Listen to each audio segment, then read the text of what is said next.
This is the Good Neighbor Podcast, the place where local businesses and neighbors come together.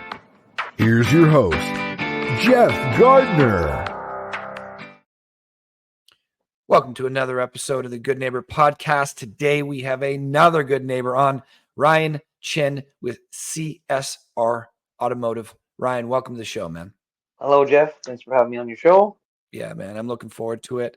We were just talking about in the pre-show about how important trust is in the automotive world, and how I've had the same automotive mechanic for the last 13 years, and he's made a big difference. And it's just an important relationship to me. You collect these great relationships along the way. You have your realtor, you have your doctor, you have your dentist, and we stay with those people because they treat us well. And that's one of the things that I'm looking to learn more about you guys and CSR Automotive. So let's just get right into it, man. What do you do? So we are a full repair, diagnosing, automotive shop in that we take care of light duty. We also do something that's different than a lot of shops. We deal with a lot of medium duty vehicles. So medium duty vehicles would include anything above a 1-ton truck. We deal with a lot of full-size motorhomes, as well. Perhaps some F550s, the C5500s, something that's not common to a regular small shop, and perhaps maybe a little bit too small for a full heavy duty shop.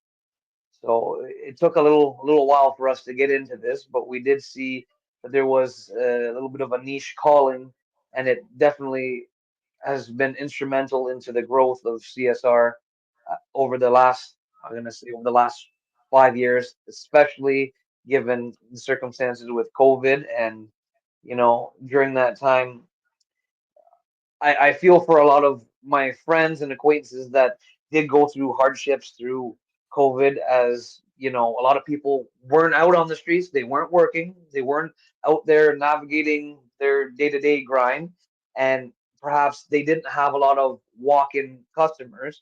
Whereas, forgive me, I don't want to seem in any way, shape, or form arrogant about this, but it was so weird in that, you know, COVID, it was actually one of my busiest years.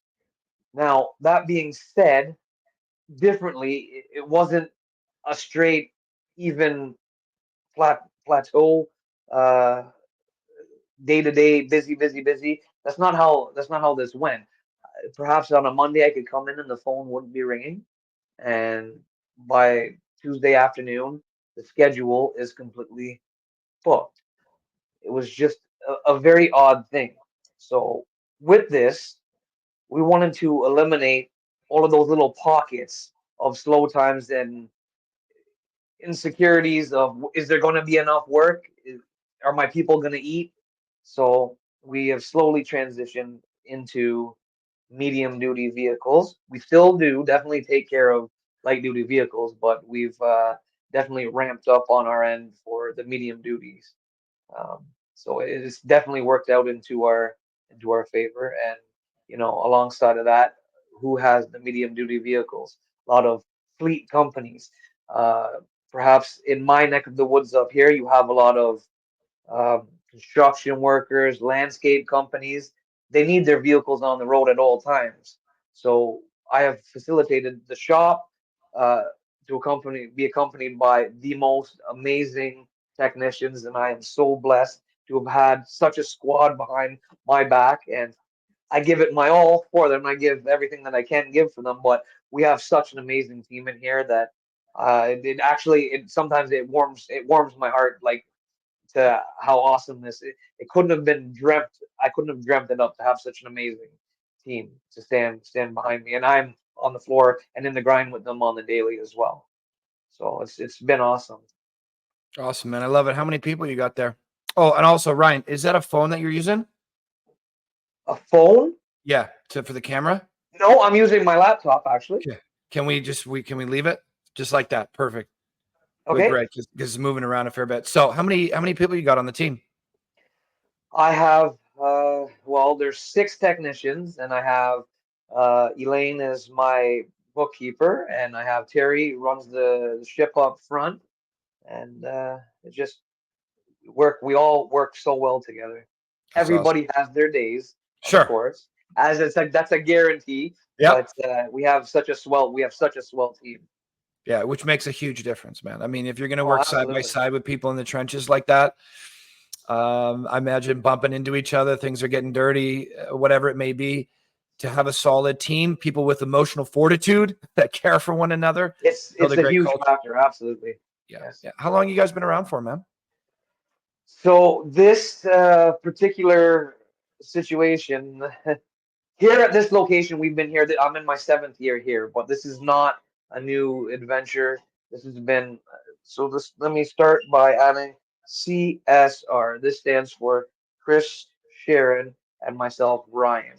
So this has been a long-standing 22-year relationship. I actually started my apprenticeship with in the automotive trade anyways with Chris. He had another shop in Bradford, Ontario, and he only owned it for about a year and a half while I was employed with him. And he said to me, Ryan, I'm going to be selling this shop. If you have any interest in learning, you need to pay attention in the next 3 months. So I said, okay. And Chris's brain, short of the only way that I can explain it, and the only way that I've always explained it, is a little bit of, in terms of the automotive anyway, is a little bit of an abstract way of thinking about vehicles and ways in which just ordinary people don't think about outside of the box thinking, which you have to be as a mechanic and in much other trades, of course, right? You can't be straight. What do you call it? Straight shooter? Streamlined. Yeah. Oh, Just streamline. Yeah. Yeah. Yeah. yeah. You have to be able to think outside of the box. Anyways, that happened, and to be honest, Jeff, it was. I'm going to say that he must have felt it too. You know when you just click with somebody, Yeah. Oh, yeah. and so let's go back about 12 years now. 12 years ago, actually 13 to be exact. And I got a phone call. I was away on vacation. I came back to this phone call on my answering machine. It says, Ryan, hey, it's been a long time. What do you say? It's been long enough. And I think we finally need to do something.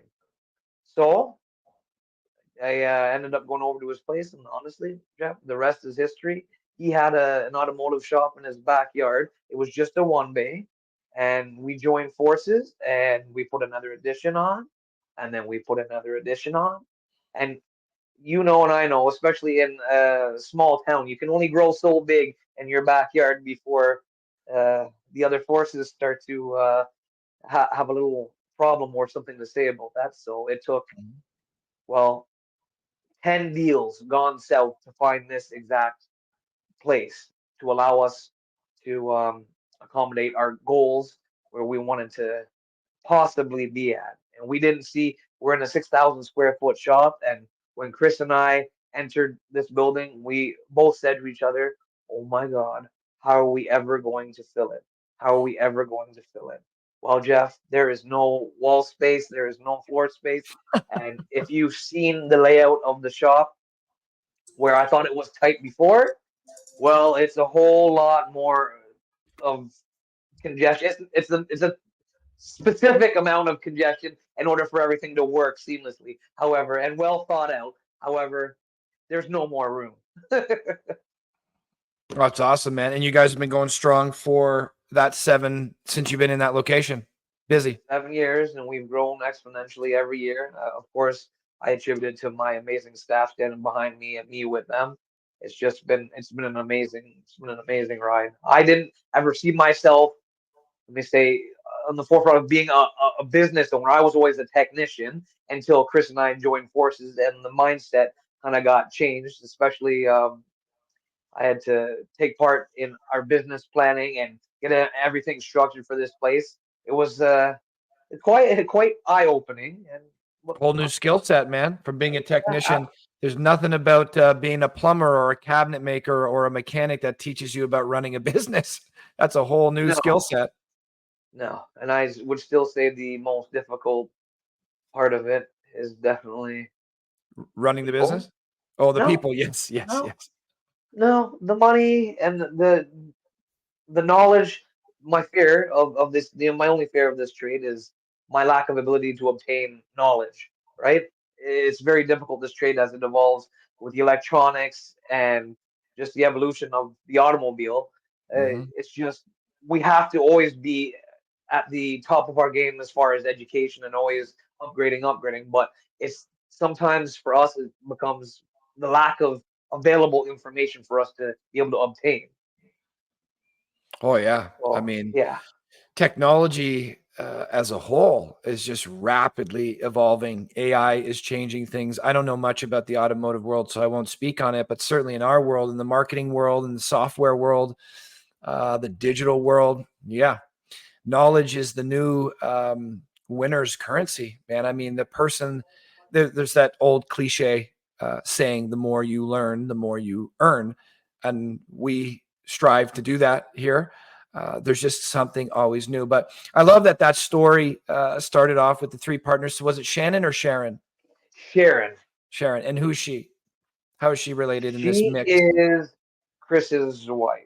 She is That's what Chris's I was wife. thinking. Yeah. So, Yes. so it's the So it's three been a musketeers now. long, big family. Just it is a family-based business. They are my family. We've known each other for so long. It was actually a funny story. I entered the trade in through heavy truck. Galloway's, which is no longer, but it was in Bradford as well, was my first job in automotive, just repairs in general. Well, And go Galloway's figure. Galloway, yeah, was a Galloway mechanic Motors, shop. yeah, but for heavy truck. Go figure. Chris's first job as in the automotive world was for the same man, John Galloway. You can't even write that. Obviously, that was 20 years previous to me, but however, Still you just it's a funny serendipitous, man. story. Yeah, absolutely.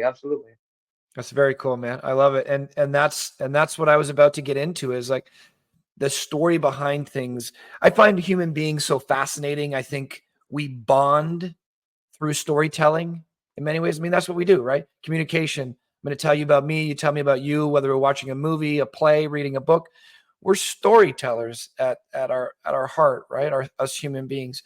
So And how many times out of the mix of those stories, the right name or the right circumstances just have to come up before, oh, you know this person as well too. yeah. Yeah, it's pretty Yeah, cool, especially in our small community. That happens absolutely. all the time. You're sharing a story. This just happened to me the other day. I was my partner Sean. He's right in the banner there. You were saying the power when people really click, when they know that they're connected. So I hired Sean a couple years ago, and then very quickly, near and dear to my heart, and he's also a deadly business person. So we ended up partnering. So I agree with what you said. Absolutely. When you just know, you have a feeling, you can't quite put your finger on it, but you know when you click. Um, but I was just sharing this story to somebody the other day that I had never met before about a story of me and him. And she's like, I heard this story 2 days ago from your partner. Like, just everybody's bumping into everybody, right? So we heard about your story, 20 years basically with Chris and Sharon. You guys are a family. Love that. I love how you guys are working on light and medium sized vehicles, which seems to be rare out there. But what brought you to become a mechanic? What led you to do that? Well, it was a unique situation Because actually. before I continue, you look like you're. I feel like you look younger than you are. I'm looking at you. I'm like, you look like you're 35, but I'm gonna say Let me just bring in. I a don't know little if you can see the closer. grays, but they are there. There. As I said, I love my people, but there's lots of gray hairs there. It didn't Yeah. come just from myself. However, so many moons ago, I was in high school, and to be honest, I didn't have a clue what I wanted to do. Yep. And acquaintance of mine at the time, he was entering in on this program that it was actually the first year of Oh yeah, Ontario Youth Apprenticeship Program. Well, I don't know if it was the first year of that program, but it was the first year of that program for this automotive trade. So I went to St. Peter's High School. They did not have an automotive shop. Well, I was as green as ever. Yeah, I can play with a bicycle, and I didn't know. anything from this tool, however. So I ended up having to go to another high school once a week. The rest of the time was actually, let me take it back. I apologize. So it was a 4 credit co-op, beginning of grade 12. So this was going to be the first year of college as well, of your actual apprenticeship. So it was a unique situation where I went to school once a week at the high school. The rest of the time, you're actually on site at your automotive or heavy truck place. And once a month, you go down for testing. And you were getting paid while you're getting your 4 credits of at high school. So it was a unique situation. So I ended up finishing my first term as such in accordance to that. And it worked out well, and I said, how can I not continue with this trade? I'm already 1 year into it. Everyone always says, if you don't have something behind you, you should always aim to at least get a ticket behind you, something to fall back on. And past that, I was so enthused by this. And I think I was in my second year, and my guidance counselor actually reached out to me, and he had asked me to, because he seen where this program had led me, and there was 7 of us that joined in this program, and it was beneficial for 6 of us. One guy, I think, didn't end up finishing the program; just the automotive wasn't for him. However, I ended up going to high schools in Simcoe, and I would sit down with the students and the parents in particular, because it's a hard age at that. Hey, what do you want to do with the rest of your life? It's At how do you 16, how do you 15? just? I couldn't answer it, and that's why I ended up where I am right now. I didn't have an answer, right? So I would go to the school and I would say, listen, university, I'm not knocking it. It's just, it might not be for everyone. Some people need to be hands on, and there's nothing wrong with that. And to Mm-mm, be honest with you, nothing at all. you may go to university for your 5, 6, 7, 8 years, go spend your $100,000, and you still can't even get a job in your field. When, okay, I had to spend, because tool, my trade's a little different because you have to tool up, and that's just something that comes hand in hand with the automotive trade. Probably not However, 100 grand though, right? no, absolutely not. Not off the cuff. However, you know, you're in it, you get your ticket, you've already been paid during this whole time, you end up, you're not in debt, and you're that much further ahead. And I tried to get that mindset, not particularly necessarily about the automotive trade, but just trades in general to these young Mhm. people. So it was, I really did enjoy doing that, just opening up their brain a little bit, have an understanding, a different perspective of, yeah, maybe university doesn't have to be the only path. You know what I mean? Oh yeah, it's and we see that time and time again. Some of the most successful people on the planet did not go to university or dropped out. Now, I want to be very clear because we're talking on video a lot. Our stuff gets consumed a lot. I'm not saying that university is wrong, just like you said it, and I'm not saying just because Bill Gates dropped out that we should focus and be like a Bill Gates. There's one of him, and he's one of the richest men on the planet, so he's an outlier. But there are many of us. I went to Yeah. school to be a firefighter. That did not help me become a marketer. I did not learn about being an entrepreneur from school, from high school, or from college. I went for a trade. As I said, as a firefighter, I came out of that colorblind, so I couldn't get accepted in Ontario. I didn't know that when I was going to school. It was still great lessons, great camaraderie, so many great skills. But I learned how to run a business and sell and market and hire people from doing it. And there's nothing that can replace experience. Theory and Hands reading the on. books. Yeah. Yeah, like I love reading the books, hence the books behind me. They help me. I hire coaches and courses. So education is my main thing in life. But education doesn't just come from the form of a school. Education can come from a mentor, can come from your parents, your friends. I'm going to learn something from you today. So as long as I'm learning, we're good. But there's not when people think of learning, when they hear that word education, they immediately go to traditional school. It's not the only way. Online learning is fantastic. A book is fantastic.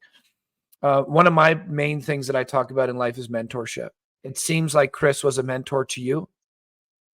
Absolutely. Yeah, Right. I learned a large amount during a short little window of a time, and it gave me insight into the trade and just perspective, just perspective. And that's all. Honestly, that's all with my I'm not gonna age myself, but good 20 years, 20 plus years of experience. I try to give my people, everyone has to learn in their own way. I give them direction, but I give them my perspective. And that's all I feel that's all that I can offer.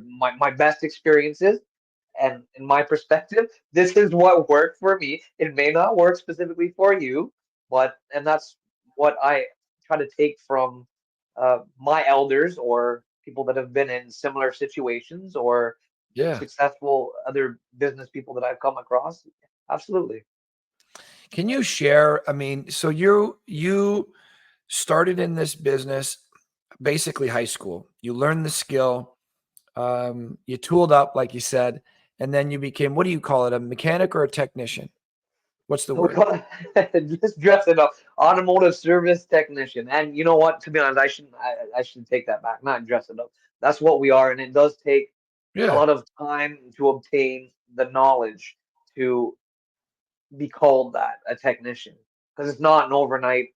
You can have a license, you can go get your degree, you can go and do this, but what it comes down to is the hard time actually that you've spent learning, and as long as it's actually absorbed into your brain, then yes, you are now a technician. So yes, technician So is you what got it's called. the automotive service technician on there.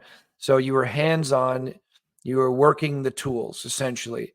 But now you're a business owner as well. So not every business owner knows how to play the sport, if you will, for that metaphor. There's a lot of coaches out there that have not played the sport, and I think it gives a hell of a perspective.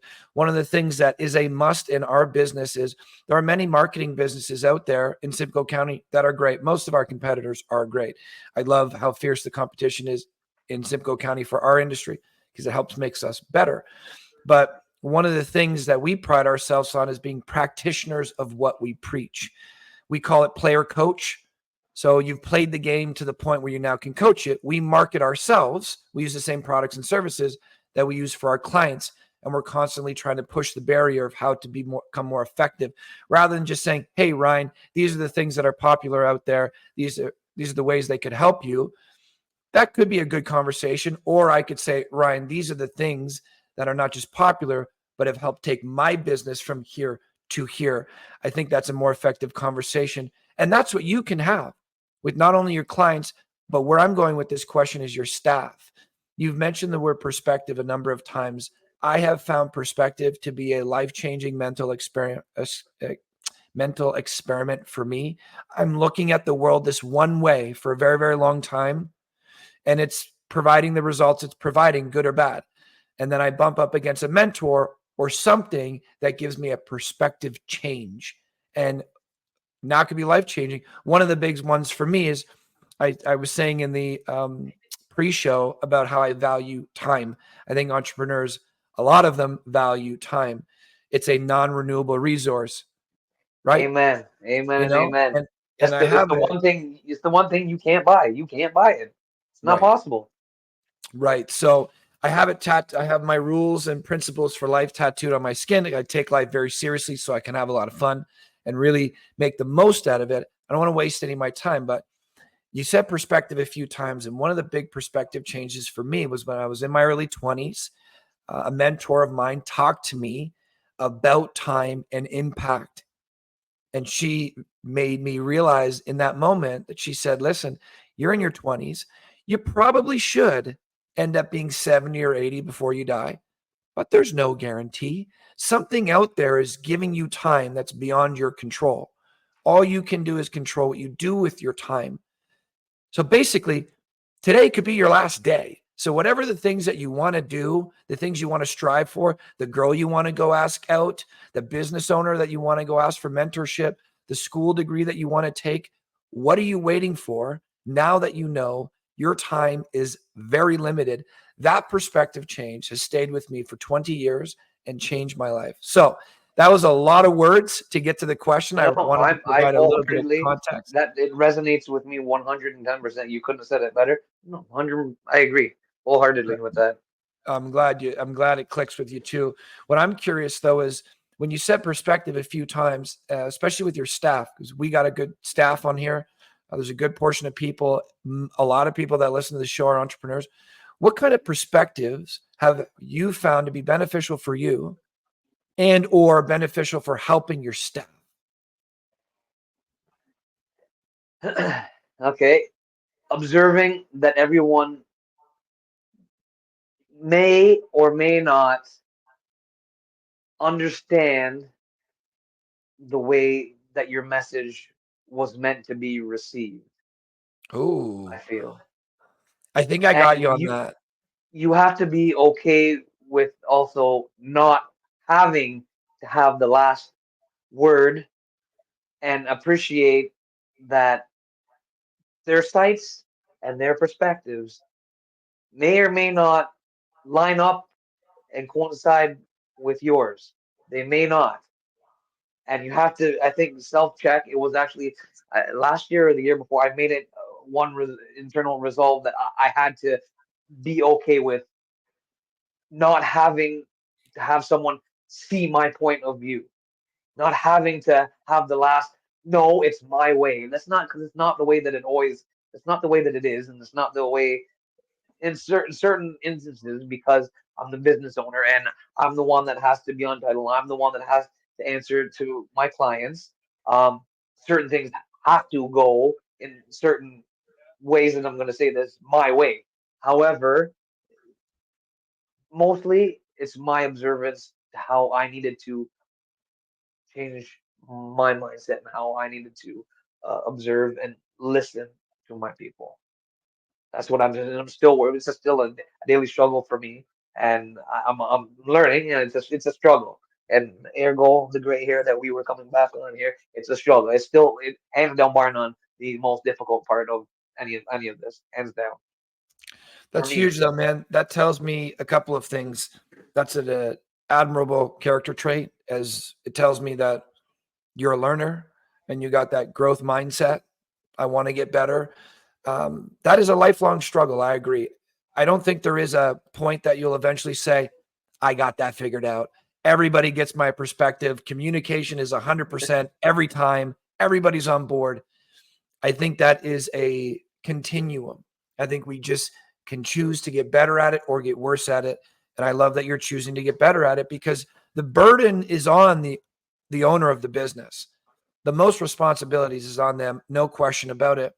When I tell my staff, this is what I want to be done, and I see the work and it's not what I want to be done, and they say, you didn't say that, or I didn't receive it that way, I can get pissed at them and say, no, I did. It's your fault. It's your fault.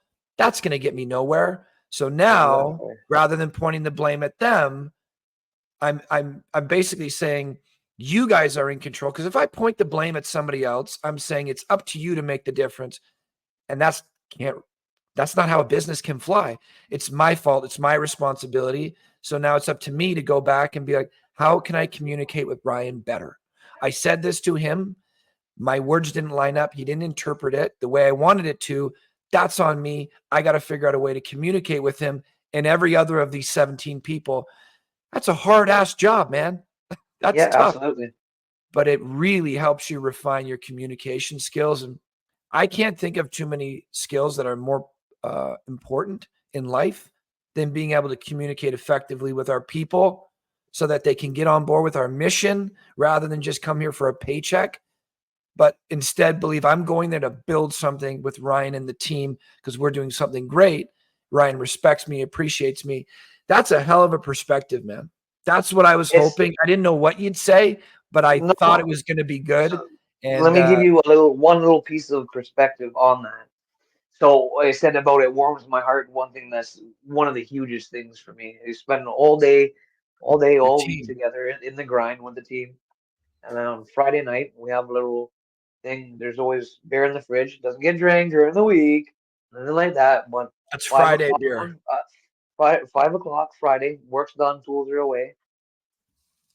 some of which some people have, family plans and they're gonna deal with. But one of the biggest things for me, people are rushing out the door. If I gotta get the heck away from Ryan, I can't stand them, and they want to stick around, and they don't even hate the shop. Want to stick around and have a pint. And I don't know how, but they're still talking about cars. But nonetheless, they're just not rushing out the door, which is I feel is such a huge, magnificent win in my head. Makes me feel good that people don't hate me. Oh yeah, man. I mean, I'm feeling a lot of love coming for you from your company, man, and it makes a big difference. And I don't just say that. There's weight to those words that I just said. I hope they come off because, as I was talking to you before, we talk to entrepreneurs every day. There is no vertical of business or industry that we can't help in some way in Simcoe County, whether we line up with their goals or not. It doesn't matter. But we can talk to cabinet makers, we can talk to psychotherapists, we can talk to people that have obstacle course, seasonal businesses, people that are doing Airbnbs, automotive businesses. And some entrepreneurs care more than others, just like some people care more than others. You've brought your team up a number of times, and I was painting that picture in my head as you were describing it. Friday, we've been working our asses off all week, and yet they still want to stay and hang out and have a beer, and that warms my heart. That's a pretty cool Huge. thing, It's man. huge. It's pretty huge. Yeah, I love that. All right, let's talk about a couple of things because we are 2 questions into 9 and it's Oh 3:40. my goodness. All Well, we've been right. having a good chat, man. So we don't need to bang it all 9. The point is having a great conversation, and I've been having that with you, so that's great. But what I'm interested about is myths and misconceptions. So give us your top one. What kind of misconceptions are out there that are in your audience's mind about the automotive world? I can think of many, and I'm not in it, but let's give the main one. The obvious. Okay, mechanics. I don't want to go there because they're a bunch of crooks. They're gonna call a whole bunch of things that don't need to be called. Ever since I got my oil change done, now I need brakes. Now my tail light went out, and they're gonna the infamous one. I shouldn't say infamous. The most famous one. Oh, blinker to a woman in particular, because in the past, that's the epitome of the mindset going rearward. Oh, blinker fluid's out. My blinker fluid's out. Oh, because there's blinker fluid, right? I don't think so. So we took, upon moving here, we took initiative and we wanted to eradicate. You can never eradicate that. However, we wanted to take initiative to um, limit the availability of that kind of mindset. So we moved from Innisfil to Barrie. It was a huge move. You're moving a whole business to a whole new city. Who's gonna follow us? So we thought possibly maybe 40% because you have to plan on less, Sure. of course. Well, damn near 85% of them followed us. Long Good story work, short, man. let's talk about this misconception in the trade and how we wanted to rectify that. They have systems like this out now, but we were one of the um, not pioneers, but one of the first people to run this program. It's a tablet-based system which completely integrates with our management system, whereas the technicians all have their own independent tablet. And just like if you were to go to the dealership and they give you a structured uh, rundown of what you want to call it, regardless, a rundown of your vehicle's health, itemized per category, whether it's under the hood, under the car, your tail lights is going to be separated. Well, we took it to a whole new level with this. Whereas if there is something wrong with the vehicle, there will be a picture associated with it with a message you can write on it. Oh, look, you have a dirty air filter. Well, here's your air filter, and we actually send this via either email or text message to the because everybody has their cell phone on, right? So it's pretty slick, and it just allowed us to keep complete transparency between us and the customer to eradicate. You're just trying to do this. No, ma'am, you do need brakes. That Okay. is slick, man. So, moral of the story here is mechanics and automotive service technicians are not crooks. No, not all. And And I want to say any of the ones that I know, no, are not. And I hope that it stays that way. And it's unfortunate that people have had those kind of experiences. But and in every I can industry, attest to that. Of you know, course. every industry, we've had therapists, like not I mean, the general we, there are therapists out there that have taken people off course. There are lawyers out there. There are doctors out there.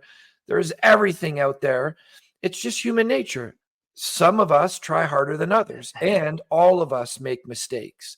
So I really like to point that out. It's like, if you're going to throw stones, the whole glass house thing, take care of yourself before you start judging somebody else's house. Yep. Unless you are perfect, have high expectations for the businesses that you're going to, but make sure those expectations are reasonable and they're not perfection, because they will never be reached. You'll always be upset. But there are businesses out there that are pushing the boundaries for quality customer service. They're increasing their products, their speed, their price. And I love that you just pointed out. I told you about my mechanic being 13 years. He doesn't give me a diagnostic breakdown. He just tells me what I need. And at this point, I just do what he says. But if it could actually show me, because one of the things that I've asked him, you and I were talking about this before, is education. In my 13 years of being his customer, I don't know that much more about cars than I did then. He has had millions of opportunities to teach me. So if he could show me, here's your oil filter, what oil filter? Where is that? What kind of filter? Here's a picture of what a clean one looks like. Here's a picture of what a dirty one looks like. And this is how long it lasts, etc. Now I know. Ryan showed me what new looks like, what dirty looks like, why it's affecting my car and how, and the price. Not And now it's like, everybody is car savvy. How is everybody? You're selling a product and they don't know what the heck. I show them a picture of, or I just write literature. Okay, you just need brakes. Why do I need brakes? Well, ma'am, it's going to be there will be a note associated with it, and you can clearly see with we actually have a digital measuring device that we put on the brake pad, and we physically show you take a picture of the number, and you can see the thickness of the brake pad, so you can see, and then we'll expressly explain about how thick it should be, and obviously it's deteriorated and it's time to be replaced. It's just if there's an oil leak, okay, we'll snapshot where the oil leak is coming from so that the customer understands this is where it's coming from. Not trying to pull the wool over your eyes. It's about complete transparency, and that's it. And we want to just like what you said, educate the customer so that they understand, and also to eradicate that kind of mindset, because it's a horrible. I can imagine me being in the trade, and I don't have to have my vehicle going to another shop to have somebody work on it. However, I can imagine, being somebody that completely doesn't understand and isn't car savvy, and you feel like you just got taken completely it because you don't sucks. understand. Okay, here I am. I have to trust you. So here's my $5,000. I don't know what you're doing, but okay. Yeah. Right. It's a really shitty feeling. And there are so many opportunities to educate. For a point from our company, marketing is complex and it changes all the time. If you go back 30, 40 years ago, you had the radio, the newspaper, the billboard, the TV, like really 4 or 5 options. That was it. Whoever had the most amount of money got the most amount of marketing. You could literally buy out your competition through marketing. You can't do that anymore. There's YouTube, there's Facebook, there's Instagram, SEO, website, blah, blah, blah. And our education points is our biggest factor, because if you want marketing, for me to simplify it and clearly explain to you what would work for you, why, and the cost and the expectation for results, you're going to have a better understanding and be able to make a better decision. And then as we work together long term, you're going to say, okay, yeah, Jeff told me this. Okay, that lines up. He told me this. Rather than, I don't know what's happening. I don't know where my money's going. What is it doing? Now it's complex. It's confusing. Get me out of here. So education is a huge factor for building trust, I believe. And every business has the opportunity to educate their customers, but not every business is doing what you're doing. And I'm glad you're doing that, because when you do that and more customers start coming your way and your competition says, why is more customers going to CSR Automotive? And they find out you're increasing your value, they will start following suit. And, all boats, what is that line? or rising tide rises all boats, something like that. But basically, when somebody strives for better, other people will follow. And like you said, eradicate that mindset of we're all crooks. No industry is all crooks. No, it doesn't ever have to be that way. It shouldn't be that way anywhere. But unfortunately, this is life, and that's just the way. No, I appreciate you sharing that. Yeah. We got a little bit of time left, Ryan. This has been fantastic. So let's get into you, man. Outside of your business, outside of this awesome team that you have and spending the majority of your life working on cars and running a business, what puts a smile on your face? You got a family, you're a bungee driver, you jump out of planes. What do you do, man? Yes, I have a long-term girlfriend. She's my wife of 13 years, 3 stepdaughters, as to which 2 of them love being on the motorcycle. I have two motorcycles. Yes, I have a bungee jump, but riding. Have you? One of, I did do it one time. I did do it. It's like this. Check. It's off the list. And now it's done. Never again. I wouldn't. I loved it. To be honest with you, I didn't. I was expecting, when you go on a roller coaster, the butterfly. I didn't get that. It was actually one of the most peaceful things I've ever done. I think it's amazing. You just roll out of the airplane on someone's. I was actually to the guy's front. It was peaceful. It was very peaceful. I like planes, so the plane thing wasn't an issue in the height. So not bungee jumping though. You went skydiving. Oh, sorry, not skydiving, not bungee jumping. Sorry. So peaceful, right? So peaceful. It was like you're flying. I've ever done. Just floating. Yeah, relax. Amazing. But then I got home and I had anxiety I had to curl up in the fetal position because anxiety then hit me about 2 hours later. And sure. So, why were you so calm about that? Yeah, a little crazy here. But no, I get my my rush. I would be on the line at the track on my crotch rocket, just going down the track. I like that. So I do have a cruiser and I have a crotch rocket. I definitely do a lot of riding outside of here. Not so much of late. The business needs just moving forward again and just getting everything straight. Just trying to keep everything tight around here. But yeah, riding definitely probably number one outside of here. Absolutely. So you got the wife, 3 stepdaughters. How old? Jillian she's out. She's an RN in Vancouver. She is 27, awesome. I believe. Kirsten is 20. She's 20, and Lauren is 18. No, she just turned 19. I lied. She just turned 19. So yeah, and if Heather's not on the back of the bike, then Lauren guaranteed is on the back of the bike. Yeah. That's awesome, man. So you got the cruiser, which I imagine you ride most often, but then you got the crotch rocket for the track. Now, are you going in circles? Are you racing or just straight line? As fast as you possibly can, right? So you're a little bit crazy for that speed? You like it? I like it. Yeah. That's awesome. There's a time and a place. That's all I'll say. Safety, right? Safety might start here, but it doesn't end here. Right. And where do you go to do that, man? I think that last time I went was Cayuga. Okay. So yeah, I'm hoping to get out there where is CSR? Where's it located? CSR is in Barrie, just north on Bayview, just north of the 400 and Mapleview. Oh yeah. Park Place, just north of the now Paul Sadlin Arena. And are you in Simcoe? You live with the wife out in Simcoe? Yes. Beautiful, man. Yes. So it's not too far of a trek for me to get to work. Last couple things I wanted to ask you. So you've learned so much in 20 years. There's no way you can't do something for 20 years and not learn so much. And often what I think of, if my potential clients knew what was in here, every single one of them would say yes. But you just can't, because I've been doing something for 15 years and they're learning it for the first time in many cases, but we can still try. So what I ask, very difficult question to answer effectively, but again, we try. All that information you have, big funnel, if you distill it down to the one most important thing that you'd want your current clients, ex-client, new clients to know about CSR Automotive, what would Okay. it be? I have the What's the answer. most Easy. important thing, man? It's not a hard question. Easy. Okay, I love it. We will not be the cheapest shop. Forgive the language, but there is no BS here and there is no lying.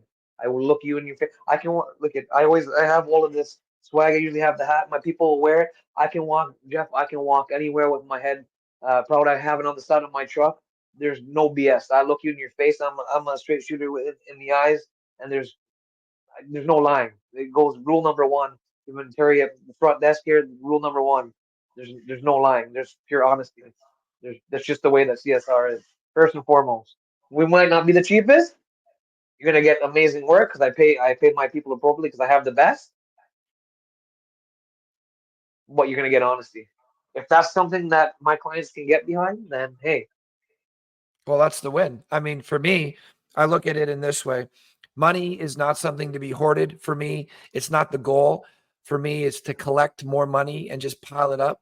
Money is a tool for me to use for opportunity, for me to use for access, for me to use to increase the quality of my life and my people's life. and to Um, gain what get we by time. yeah, I However, can't it may buy be more that of you it. can I can, utilize it. right. No, but you factor in how long it took you to get that money in order to uh, use it as a way vacate, whether it be vacation or what, Yeah. but to get that time. Yeah, All that matters in the absolutely. end is time, memories, right? And if it really came down to this option, one option is $1,000 with honesty. Another option is $500, and who knows? I'm going $1,000 every time Every time, because always. I know what a potential lie could turn into. Uh, it could turn into that 500 turning into $1,500. Most importantly for me, though, Ryan, at this stage in the game for us is a lot of the money that we use invested back into the business is to become more efficient with our time and to reduce our mental stress, because that is my biggest barrier to pushing my client's success forward and pushing my own success forward and enjoying my own life. If everything that I do keeps increasing my mental stress and it's just chaos up there, like a constant Yeah, storm, my life's not good. It's not good that way. So I use it for my fitness. I use it to hire better people, try to incentivize them more, but no bullshit policy, man. there you I go. You love said it. it. I used the BS. I didn't want to say it. It's your I show. know. And you even said, pardon my language. I'm like, I hope he says it. And I then he had to gives us turn the, off the mechanic talk. I'm now in some form of lunchroom office here. I got to keep it proper. it's all good, man. Last question I want to ask you, man. And this is my favorite question. I know you read the Okay. questionnaire, but it's not on there anyways. So this podcast it's really an extension of me. I don't know what else, how else to make things without putting myself into them. So I told you I got my rules. I try to make the most of life. Really, really important for me. I'm an addictions counselor on the weekend at a facility, and I see a lot of death there. And when you see that stuff, it's like, holy shit, 18-year-olds, 70-year-olds, 30-year-olds, 40-year-olds. It gives you a perspective you were talking about that makes you wake up to, I'm not going to be here forever. So the way you really want to treat yourself, the way you really want to treat people, the impact you want to have, do it now. Yeah. So very grateful for those lessons. But the things that I talk about, entrepreneurship, that's a big deal for me. I love building something that solves people's problems, doing exactly what you do. Mentorship is a big one. Purpose, marketing, fitness. Those are the things I talk about. This question is about purpose or impact. That same mentor I was talking to you about in my early 20s, she was the one that first taught me about impact. What is impact? She basically said, Jeff, you are born, you will die. What is the net result of you being on this planet? Will it be good? Will it be bad? Will it be non-existent? And she said, that's a choice that you get to make every day that you wake up. But you can't wing it. It will happen with or without you. But if you want to have a great impact, live a great life, you have to have a target to aim at. You have to be very intentional. So I like to ask the guests that come on the show, Ryan, what would you like your impact to be, man? my impact to be on a big whole. I made everyone has to work, right? It's part of the way in whatever capacity, whatever that looks like, whether it's self-employed, whatever. I feel Yeah. like the biggest impact that I would like to employ, whether it be even working and or let's add personal to that is that. Oh, bear with me. Bear with me. My apologies. All good, man. Oh, Hi, sorry. That's a real working shop, people. This is not staged. no. So I would have to say, you know, I made more positives in people's lives, i.e., you know, I'm often known to be a good listener. Sometimes, you know, it's very easy to give advice when you're on the outside, whether or not you adhere to it. When it comes to yourself, we know is almost impossible or very difficult to do. But you know, even being in this workplace, I've been on the other side of being an employee, and I don't want my biggest impact. We spend the most time together here, these people in here, more than I do with my people at home. It's fact. Definitely. It's just Right? it's just the way that it is. And Yep. I felt that feeling of, you know, dread, waking up in the morning because you don't want to go to work.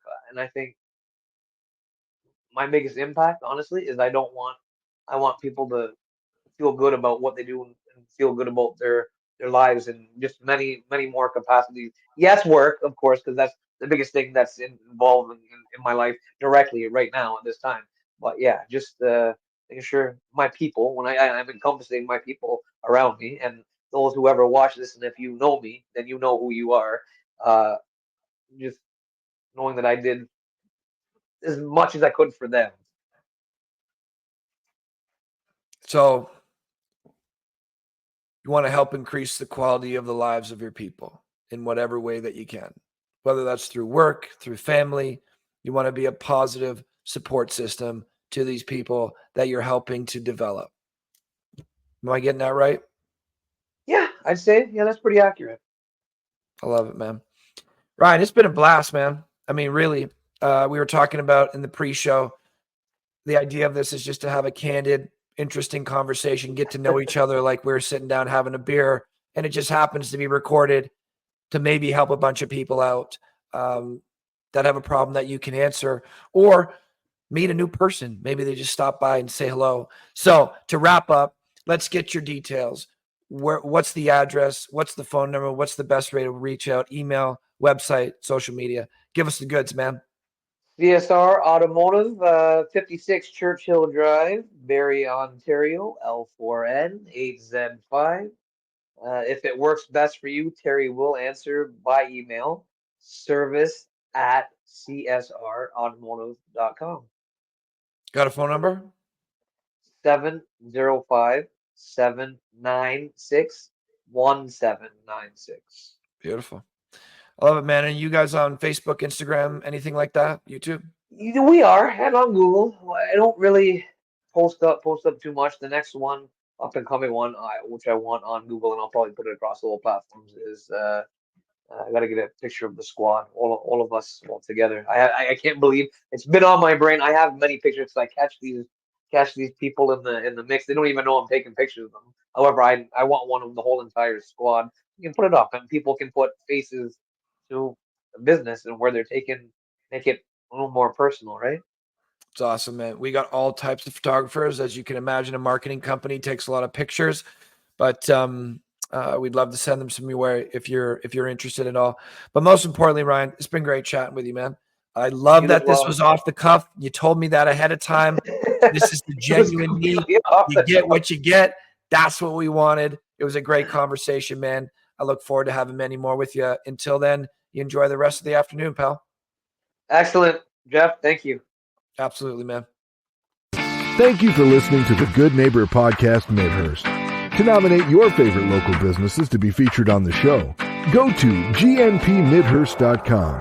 That's gnpmidhurst.com or call 705-413-3775.